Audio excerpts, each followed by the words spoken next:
Dobzhansky. 3, Não, 2, que 3, 2, 1. 1. Já basta o Fábio. Gravando. Sejam bem-vindos a mais um episódio dos Três Elementos. Estou aqui com o meu amigo Pirula. Tudo bem com você? Eu ainda fico nessa discussão de que se as pessoas é que estão sendo bem-vindas ou se nós elas que estamos deveriam chegando. dizer bem-vindos pra nós, porque nós estamos chegando na Então casa nos dela. recebam bem na sua casa. Isso, eu acho que talvez... Não, eu não acho que tinha são- que ser o oi, gente. Oi, gente, cadê o bolo? Que você vai visitar alguém, o mínimo que você espera É que ela Não, deu é café. Um cafezinho, cafezinho e um com bolo. bolo. É café. Um cafezinho e um Café bolinho. Com um bolinho, porra. O mínimo. E apontar onde é o lavabo Gente, pra eu não fazer faço um... bolo, não. Você tem que perguntar onde é o lavabo, porque depois do café sempre vem o quê, Camila? O piriri. O piriri. Não, Mas precisa ser um depende piriri. do café Não, que você pode tá ser um tomando piriri, também. Pode ser, Ficou bom? exatamente, pode ser... Se você tá tomando crio café, por torpedinho. exemplo, Ah, ele é um café bom. Certo, café é delícia. Nossa, é bom pra caralho. Bom pra cacete. Nossa senhora, como é bom bom aquele mesmo. café, meu Deus Uma do céu. delícia. Só que assim, a Ontem, questão... ontem eu tomei, assim, ele já tinha até dado uma esfriada, né? E a gente tava viajando, fazia tempo que eu não pegava, no que eu falo, Bom. Mas a onde questão... eu posso fazer pra arrumar um saco, daqueles sacos de batata desse de café? E olha, eu quero E ter a gente suprimento pra tem sempre. coisa importante pra falar de Crio Café daqui a pouco, porque teremos o nosso café. Ah, você vai entregar o ouro assim? Verdade. Não, vou entregar o café. Mas, não, volta. além do meu amigo Pirula, estamos aqui com Camila. Tudo bem, Camilinha? Adoro quando você participa. Tô bem, querido. Tô Você tá bem bem? podre. Tá podre também, a gente tava falando isso. Então, os Aí, três tocinhos Os aqui. três tossinha. O assunto de hoje é tosse. A gente vai fazer uma orquestra com diferentes tons de tosse, Como é que você tá? Eu tosse. Tossindo. tossindo bastante. Nossa, horrores, querido. Mas, Mas assim, tô bem, Você tá tô bem. animada de estar aqui, preparada, talvez. e hoje a gente vai trazer uma frase, começar uma série nova aqui no Três Elementos. Frases Em que polêmicas. a gente vai trazer frases não necessariamente polêmicas, mas frases, algumas delas polêmicas, mas outras que são importantes para discutir determinados assuntos, outras que são bases fundamentais para discutir determinados assuntos. Que, por exemplo, eu não acho a frase de hoje que você vai trazer polêmica. Atualmente. Atualmente, não. Não. Desde quando ela foi proferida, ela sempre foi polêmica. A diferença agora é o alcance e... Eu acho e ela rede polêmica. social. Então a gente vai falar a frase de quem hoje? Então, eu pergunto pra você. Quem Quem? disse? Quem está na segunda base? Quem está na segunda base? Quem está na segunda base? Quem? A frase é: nada na biologia faz sentido, exceto a luz da evolução. O que eu ia dizer é que essa é uma frase muito famosa da biologia, mas que eu não tenho noção do que vocês estavam dizendo que é uma frase polêmica. Então, quem foi polêmica no seu momento, quem fala essa frase é o Dobzhansky. Não, calma. Rus Dobzhansky. Não sei. Não sabe Explica quem aí. é? Não sei quem é Dobzhansky. Theodosias. Theodosias Filos. Dobzhansky. Aham. Né? Ele, na verdade, ele nasceu na União Soviética, né? Não era na União Soviética, acho que ainda. Ele nasceu no Império Russo. É, eu acho que não era o Nasceu mesmo. no Império Ucrânia. Russo. Então, mas ele era ucraniano, essa que é a questão, né? Então, o passaporte dele era russo, mas ele era onde hoje é a Ucrânia, né? E não sabemos até quando será, né? Mas enfim. Se Não vai ser continuará anexado, sendo né? Ucrânia, Então. mas enfim. Porque ele é de 1900, né? É, Ele nasceu em 1900. Sim. não sei, 1900. É pré-Revolução Russa, inclusive, pré-União Soviética, que só vai vir bem depois. Morreu até antes da gente nascer. Morreu? Acho que ele morreu em 1975 Aham. ou por aí. Mas voltando a ele, então. Então, quem era o tal do Dobzhansky? O tal do O tal do Dobzhansky? Dobzhansky. Cara. Biólogo, Aham. né? É, Naturalista, né? na época a gente não falava biólogo ainda, né? Era naturalista. Mas eu acho que a grande sacada assim, que fez ele ficar tão famoso é que ele é o cara, um dos caras, né? Da síntese moderna da evolução. Aham. Porque antes da evolução a gente estava muito pensando em Darwin, né? Falando de seleção natural, mas Darwin ainda não entendia a genética direito. Por isso que a gente vai falar que o Dobzhansky também é geneticista. Uhum. E as coisas ainda não estavam fazendo muito sentido, né? As coisas estavam meio desconexas. A gente falando de evolução, das espécies mudando, mas a gente ainda não estava entendendo muito bem como que eram essas mudanças num nível genético. E aí precisava juntar ainda ideias do Mendel, da genética mendeliana, das ideias do Darwin e de outros, para fazer uma nova formulação do que seria evolução, do que a gente ia chamar de evolução. É porque isso é importante de lembrar para quem está assistindo, que quando o Wallace e o Darwin escrevem o trabalho deles, aquilo que a gente chama de hereditariedade, que é fundamental para entender seleção natural, não estava nem resolvido ainda, né? Não. Ninguém Só sabia que existia. Só sabia mas que existia. Que as características dos pais, de alguma maneira, passavam para os filhos. Mas tinha aquela ideia de misturar, de diluir, que dificultava um pouquinho a explicação. E tem uma coisa louca na virada do século XIX para o XX, que é assim, como os trabalhos do Mendel ficaram meio que ocultos por muito tempo, né? Não é oculto de propósito, né? Mas, tipo, ficaram restritos por um tempo. Época sem internet, uma época que a informação... O Mendel era um monge que vivia no monastério, que, sabe, tipo, era uma coisa meio restrita. Os trabalhos dele foram ressuscitados em 1906, eu acho. Então, quer dizer, durante esse período, sem a gente ter evidências de hereditariedade, como ela funcionava, e sem a gente ter esse entendimento... Boa parte dos acadêmicos naturalistas da época estavam voltando a ser lamarquista. Sim.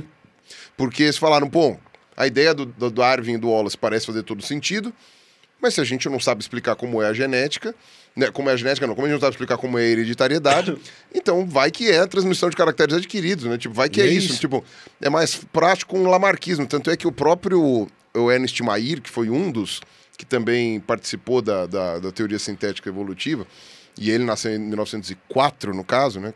E morreu em 2004, ele durou 100 anos. O Ernst Mayr, ele no começo era lamarquista. E ele falava isso, né? Ele dizia, não, nessa época eu era lamarquista, porque era o que fazia sentido até alguém fazer os super gêmeos ativar ali, de juntar a genética. Fundir o negócio. Bate o anel aí, ó. Bate o anel aí, ó. Super gêmeos ativar. Forma de um macaco. Você é o balde de água, assim. Forma de um citoplasma. Né? Ai, gente, eu fico prestando atenção no que vocês estão falando. Essa parte não vai levar a sério. Porque isso é uma coisa que é muito interessante de ciência, né? A hora que a gente olha para a evolução hoje, e que a gente já tem um conhecimento mais profundo de genética e dos mecanismos evolutivos, essas coisas elas são bem indissociáveis. Você é uma pessoa que, por exemplo, quando começava a ensinar a evolução na faculdade, quando a gente era professor, você começava por genética, né? A primeira era uma aula de genética, né? Na verdade, quando eu começava a ensinar ecologia. Ecologia, verdade. Então, minha disciplina de ecologia, ela sempre começava com a explicação de evolução. E para entender a explicação de evolução, eu falava de genética. Você tinha que falar de hereditariedade de genética. E assim, ó, tinha que começar lá, DNA, né, gene, o que é um gene, genes alelos, para daí fazer sentido a frase do evolução é uma mudança na frequência alélica de uma população, de uma geração para outra. Se eu não explicasse tudo antes, né, o que é um gene, o que são genes alelos, todas essas coisas, essa frase não faz sentido, né? Tanto que eu ainda vou falar, vamos tirar os genes alelos e vamos colocar características. Então, evolução é uma mudança na frequência das características de uma população, de uma geração para outra. Porque, de verdade, a ecologia, quando a gente vai entender as interações dos organismos com o meio ambiente e entre eles, nada faz sentido, exceto à luz da evolução. Nada faz sentido se a gente não entender a evolução. E aí, assim, nessa disciplina, nessa primeira aula, a primeira coisa é: evolução não é seleção natural. Seleção natural é um dos mecanismos evolutivos. E a gente tem outros, como mutação, migrações, a gente pode falar de fluxo gênico. A própria seleção sexual, né? Que não é exatamente natural, né? Se você for ver, Exato. ela é meio específica. É a deriva genética. E a deriva genética. Mas a gente estava voltando no tempo, voltando ao Dobzhansky, você estava explicando, então, que a gente estava comentando, tinha esse momento em que essas coisas elas estavam ali, separadas, inclusive seleção natural como um problema. Você pega a primeira versão da Origem das Espécies e as versões finais, mais pro final da vida do Darwin, a primeira versão é melhor do que as finais, porque ele não consegue explicar a hereditariedade, e ele está sendo questionado em relação às coisas, então ele tem dificuldade para colocar. Não, tem outra coisa. Imediatamente a terem ressuscitado os trabalhos do Mendel, o pessoal passou a questionar a evolução, porque na lógica da história do Mendel, se tudo funciona da maneira como o Mendel tinha descrito, então não tinha como gerar características novas, porque estava sempre repetindo as antigas, né? Só mudando frequência, alterando, mas... Exato. É que o pessoal depois foi estudar e viu que os trabalhos do Mendel... Tinha uma acochambradinha. Tinha umas acochambradas feias lá, que o Mendel quis fazer para encaixar naquilo que ele estava observando, né? Para ficar bonitinho. Não é que a genética mendeliana não vale. Né? A proporção não vale. Só que, exatamente, o Mendel não tinha noção, ou não lembro agora os detalhes do trabalho do Mendel para saber, de que ocorrem erros nessa mudança de uma geração para outra. Né? E esses erros é que, quando os cientistas perceberam esses erros, é que eles falaram, não, ao contrário de desprovar a evolução. Tá provando. A genética, na verdade, é tudo que a gente precisava para explicar a evolução. Sim. Porque tem o erro. Erros que o Mendel não demonstrou, ou não viu, ou ignorou. Né? Não, tem coisas assim que a genética do Mendel não consegue explicar, que nem a codominância, sabe? Essas outras, né? Quando fala assim, era a genética do Mendel, vai falar muito... Ela é importantíssima. Primeiro, para definir a questão dos genes. O que era... porque ele define genética, né? Porque ela define genética. Ele vai falar dos fatores que são herdáveis. E que fatores são esses? Quando ele começa a ver esses fatores, que são as coisas que dão características, ele nem sabia o que eram essas coisas. Onde estava isso? Se isso estava na célula, no DNA, não tinha ainda essas ideias. Essas coisas que a gente foi chamar de gene depois eram os fatores do Mendel.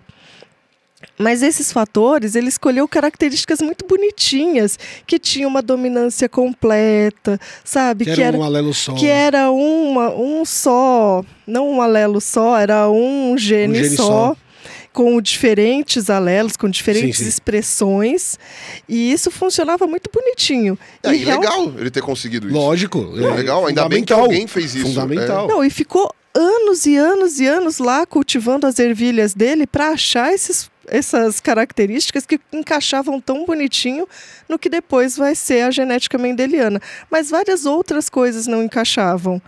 E isso ele deixou de lado. Que depois outros pesquisadores no futuro, né, conseguiram entender melhor. Epistasia, pleiotropia, todas essas coisas vieram, o entendimento disso veio depois. E a partir do trabalho dele, né? Isso é importantíssimo. E a partir do trabalho dele, por causa das ideias que ele trouxe. Mas daí, juntar isso com evolução também não era uma coisa simples. Não é trivial, não né? É quanto trivial, parece hoje, né? E aí tem que lembrar que várias coisas estavam sendo descobertas nesse período. Onde estava esse... Onde estavam esses... O que é esse gene, né? Onde estão os genes, né? O que é essa... como que isso é passado de uma célula para outra, ou de indivíduos que são multicelulares, que têm várias células como a gente, e isso é passado para sua prole. Demorou muito para isso ser entendido. Quando vem essa galera...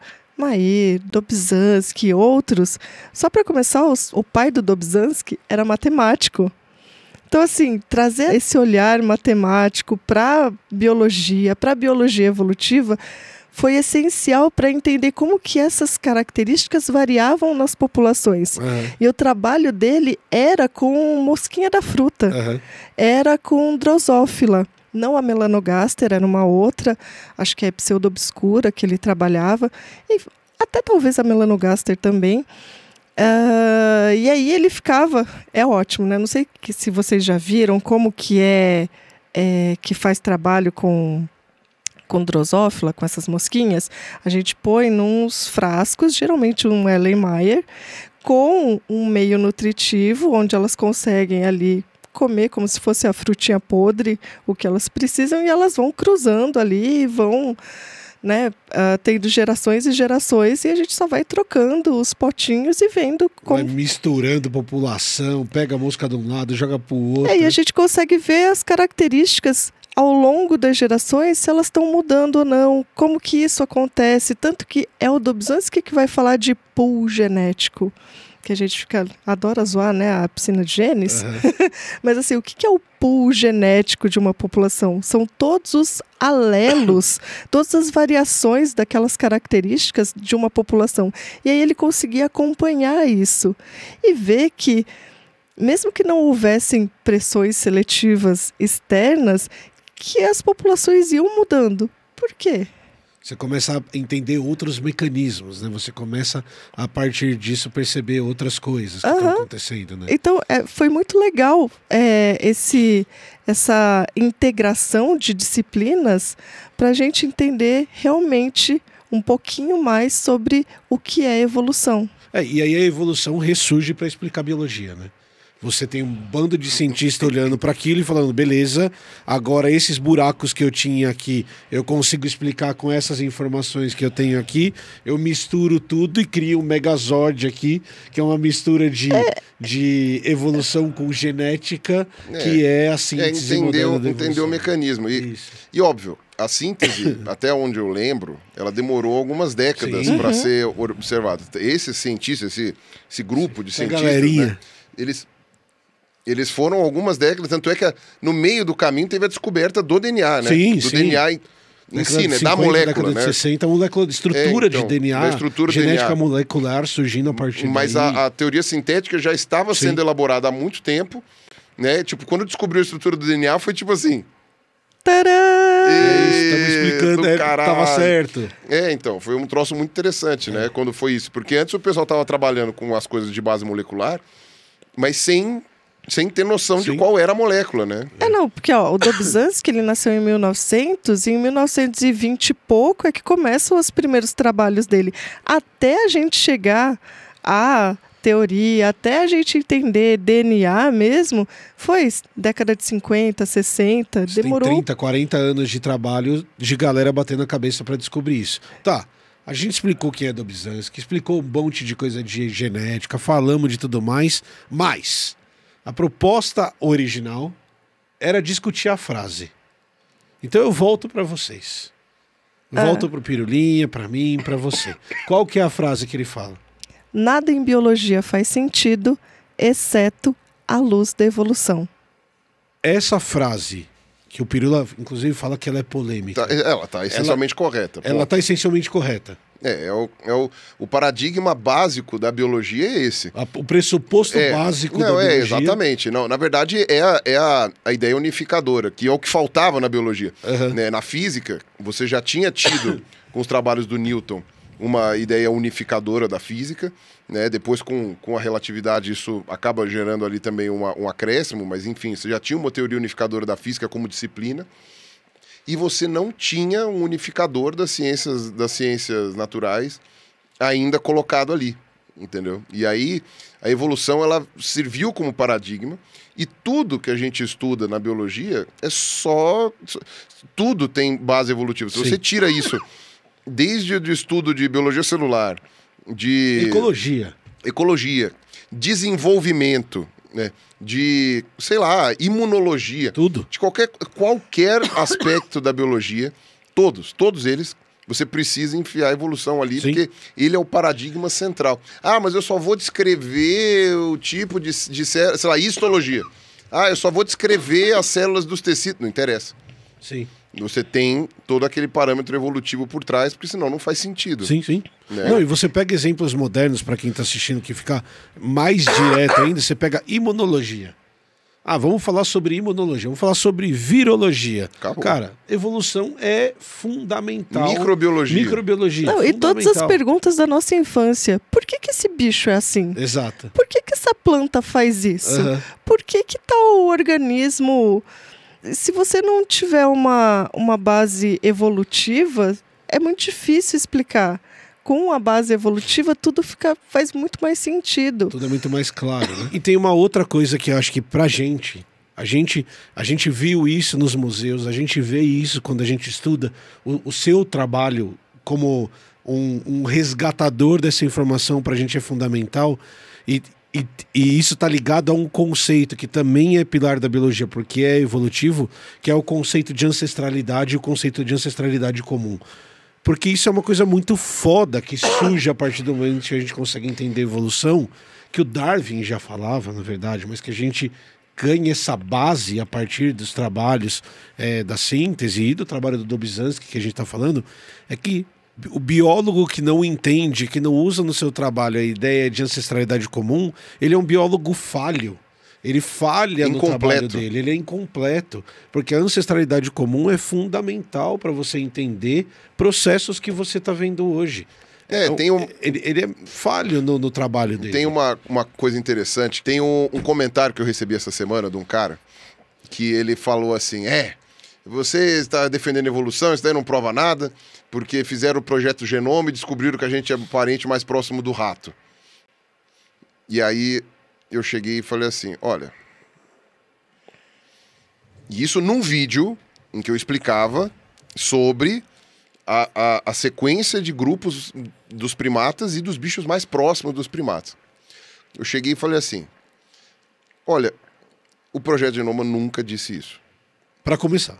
Aí ele falou assim, não, e só respondi isso. Aí ele, não, falou sim, que nós somos mais perto do rato do que não sei o que. Eu falei assim, então faz o seguinte, nós fazemos parte de um grupo gigantesco chamado Euarchontoglires.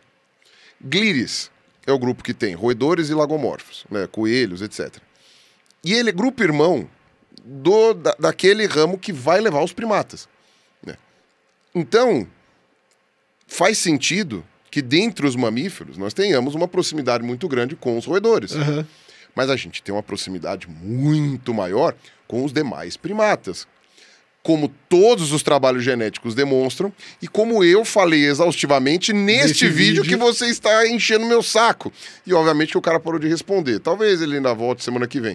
Mas o interessante é isso. Como que a genética, com o passar do tempo, ela foi corroborando mais. Sim. Tudo bem, houve mais mistérios a serem resolvidos, porque cada descoberta gera novas perguntas. A gente percebeu que a genética não é tão simples, que acontecem coisas que a gente nem fazia ideia. Então, quando começaram a sequenciar o genoma dos bichos, ou quando começaram a usar caracteres moleculares para tentar resolver relações evolutivas, o pessoal achou que era mais fácil. Vou resolver tudo. E percebeu que não é tão fácil. Uhum. Você tem um monte de mecanismos e de fenômenos ali que são um pouco complicados. Você tem convergências acontecendo nos genes também. Você tem problemas de deleção gênica. Você tem problemas de... problemas não é um problema para o bicho, mas é um problema para quem está tentando resolver. Você tem questão de transferência horizontal. Então você tem um monte de fatores que vão complicando aquilo. O gene que está ligado, desligado, pseudogene. Né? Então todos esses fatores eles vão complicando para você resolver a árvore evolutiva. Mas mesmo assim, quanto mais informação você põe na árvore, mais você vai vendo que se desenha uma árvore coerente com a anatomia dos bichos, com o registro fóssil, com o desenvolvimento embrionário. Ou seja, vai juntando todas as ciências dentro da biologia e todas elas vão ficando coerentes com aquilo. Então, essa é a parte bonita de por que não tem como você ser biólogo e não usar a evolução como base, né? Porque senão você está sendo outra coisa. Sim. Você não está sendo biólogo, você está sendo qualquer outra coisa. Né? E quando a gente fala de ancestralidade comum, você ainda não acha que ela é super polêmica? Na época e até hoje? Não, eu acho que ela é polêmica para quem não entende o conceito. Não, mas socialmente falando. Não, mas mesmo socialmente falando. Eu acho que a hora que você estuda as evidências de verdade, e eu acho que esse é um problema que a gente tem com as pessoas em geral. A hora que você estuda as evidências de verdade, a hora que você vai e entende os mecanismos, não é ofensiva a ancestralidade comum, é mágica a ancestralidade comum. E eu acho que isso é uma coisa muito louca. Eu acho que isso é uma coisa incrível, assim. Eu volto pro exemplo que o Pirula deu. O cara me fala que eu sou próximo de um rato, eu tenho um ancestral que era um mamífero que parecia mais um rato do que parece comigo. Não é algo que me diminui em nenhum momento. Ao contrário, faz sentido. Faz sentido, é algo que é muito foda. Então eu acho que assim, é polêmico porque eu acho que as pessoas elas não entendem aquilo que a gente está falando. E eu acho que elas, por uma...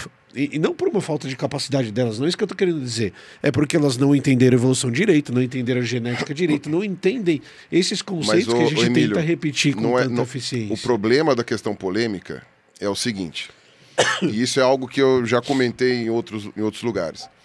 Nós da biologia, assim, você tem as disciplinas básicas que são ensinadas na escola, por exemplo.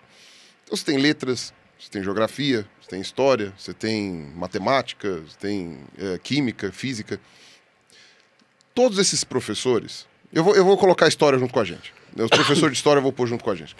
Todos os professores dessas disciplinas, eles fazem na licenciatura, eles fazem as coisas e vão ensinar. Eles precisam ensinar os alunos. Nós da biologia, e em grande parte o pessoal da história, dependendo de qual pedaço da história, nós não temos apenas que ensinar. Nós temos que defender as nossas ideias. Porque as pessoas vêm com ideias prévias que são diametralmente opostas e incompatíveis. Então, a gente está lidando com uma ideia prévia. Tipo, você ensinar português para alguém, no sentido de análise sintática, você não está ofendendo a crença da pessoa, você não precisa nem se ofender a crença, contrariando uma verdade de mundo que aquela pessoa tem. Se você estiver ensinando geografia física, por exemplo, você não está contrariando uma realidade de mundo. Na verdade, mesmo geografia humana, dependendo da situação. Matemática, física, química, em linhas gerais, você não está. Evolução, ela contraria, ela bate de frente com visões cosmológicas, visões de mundo das pessoas. Por que eu coloquei a história junto com a gente também? Porque a história desmente também muita parte dessa questão de crença e também de pontuações políticas, e aí são outras questões, mas que tem a ver com vieses ideológicos. Mas no que eu estou falando assim, a biologia, a polêmica que está desde a época em que o Charles Darwin ousou tirar da academia aquilo que os acadêmicos todos já diziam, a gente tem esse conflito com a sociedade. E quando o Dobzhansky fala uma obviedade dessas, de que nada faz sentido não ser a luz da evolução, o pessoal que não necessariamente é leigo, porque às vezes a pessoa não é leiga, às vezes a pessoa simplesmente, não aceita. Você chega e fala assim, isso aqui desculpem os daltônicos, mas isso aqui é vermelho. E ela tá falando, não, isto é azul. Entendeu? Quando a pessoa começa a teimar com esse tipo de coisa, aí a gente não tá só, entendeu? Ensinando quem não sabe. A gente está confrontando uma ideia que a pessoa tem prévia, e isso é muito difícil. Então, por isso que eu falo, o biólogo não ensina, o biólogo se defende. E é colocar a evolução num estado. Pera, vou conseguir. E é colocar a evolução também num status de, meu Deus, ela parece que é a dona da verdade, sabe? Assim, nada faz sentido. Exceto a luz da evolução, é colocá-la num status muito ocupado antes por outras coisas. Sim, faz sentido. Eu entendi. Vocês têm razão. Eu entendo a polêmica que vocês trazem. Não é nem por mim que eu tenho razão. Você vai falar que ela não tem razão? Não. Você que se vire depois. Ela sempre tem razão. Querida, adorei o formato que você trouxe. Posso falar uma última coisa? Deve. Que eu acho que é muito legal? Teodósio Dobzhansky deu aula na USP. Sim, ele veio pro Brasil. Isso é uma das coisas mais legais. Ele deu aula na USP, entre as outras pessoas, ele deu aula pro Setembrino, que é o professor nosso lá que faleceu há pouco tempo, que eu entrevistei quando fez 97. E isso é uma coisa muito interessante, porque antes dele voltar lá... Eu não sei se ele foi para os Estados Unidos ou se ele voltou para a Rússia, Ucrânia. Mas ele deu aula na USP, ensinou, aquela coisa na época que era Ciências Naturais ainda na USP, era no palacete da Glete, da Rua Glete ainda, antes da cidade universitária. Então, o Dobzhansky era um cara que falava português. Ele tinha um vínculo com o Brasil. Ele tinha estudado fauna brasileira, né, flora brasileira. Então, quer dizer, ele tem um vínculo com o Brasil que torna o Dobzhansky um personagem muito interessante para nós estudarmos aqui também. Né? E é uma pessoa cuja biografia valeria uns 10 vídeos, né? Porque é uma coisa muito impressionante. Sem dúvida. Mais do que a gente puxou pela frase.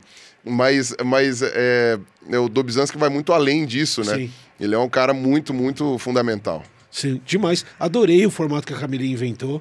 Vamos discutir frases para contar histórias e para explicar as coisas de biologia e de outras áreas. Obrigada, querido. Muito bom, Camilinha. Você está de parabéns. Merece um abraço. Merece. Merece, não merece? Se eu vou ganhar ou não é outra. Aí a gente tem que negociar. Você merece uma Ferrari. Merecimento é uma coisa que tá aí. Merecimento é uma coisa, Agora, se vai se realizar, a gente não pode São outros 500. Entendi. Gente, beijo pra todo mundo. Valeu demais por acompanharem. Beijo, Camilinha. Beijo, querido. Beijo, Pirulinha. Mua. Falou, gente. Não esquece de deixar seu like, se inscrever no canal e deixa um comentário aqui embaixo se você gostou ou não do que foi falado, tá bom? Falou. Tchau. Tchau.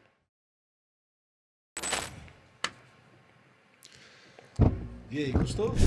A frase é a seguinte: nada na biologia é na... Confirmação. Caralho. Mas aí também já é muito aí preciosismo, vai. Nada em biologia. Não, faz sentido, é certo. Ei, entrou um cara aqui. Fora. Hello, Mimi. Ele nem... Você vai ficar flertando assim? Ele nem prestou atenção no meu charminho aqui. Não, vacilão. Pô, você tá moscando aí, rapaz. Sempre mosquei. Como dizia meu antigo orientador, Emilio, para de moscar. Você sabe quem que não mosca? Quem? Ela não mosca. Então, ó.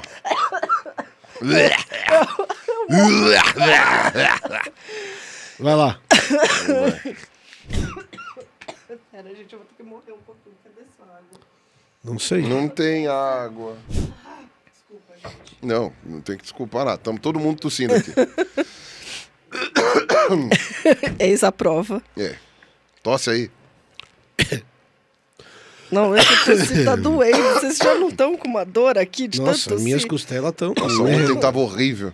Hoje tá um pouquinho melhor. Não, mas acho que eu tinha finalizado o meu pensamento. Vai lá de Sim, novo. Eu não lembro. mas você ia começar outro.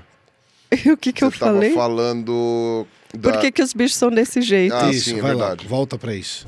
Não, minto, vou repetir de novo porque o Cleito me atrapalhou. Não, obrigado, Cleito, valeu. Eu fui te ajudar. Eu sei, obrigado, você me ajudou.